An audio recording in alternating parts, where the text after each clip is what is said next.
inna min akbari alamati alqabul an tusal at-ta'at bit-ta'at.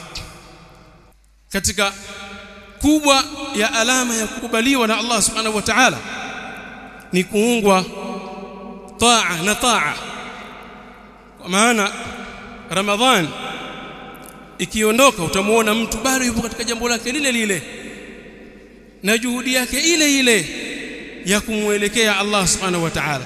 Hadhi alama, hii ni alama katika alama za kukubaliwa taa ya mtu. Yakulu al-Imam Ibn Rajab al-Hanbali rahimahullahu ta'ala fi lataif al-ma'arif. Al-Imam Ibn Rajab al-Hanbali rahimahullah يقول علامة قبول الطاعة، علامة يكقبلي وطاعة أن توصل بطاعة بعدها، نكون وطاعة هي نطاعة nyingine baada yake.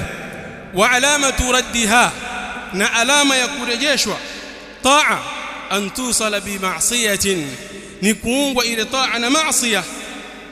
Ma ahsana alhasanata ba'da alhasana, uzuri ulioje wa jema baada ya jema.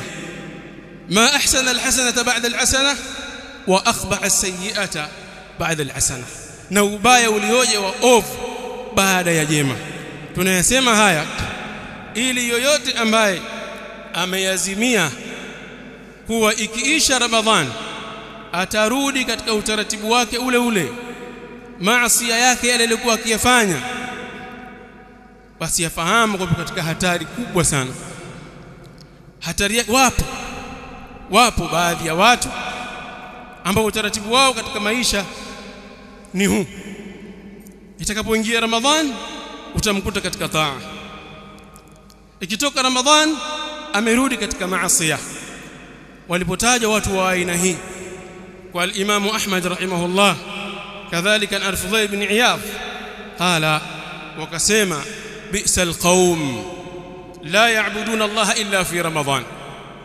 Watu waovu kabisa ni hao, la ya'buduna Allah illa fi Ramadhan, hawamwabudu Allah tabaraka wa taala isipokuwa katika mwezi wa Ramadhan.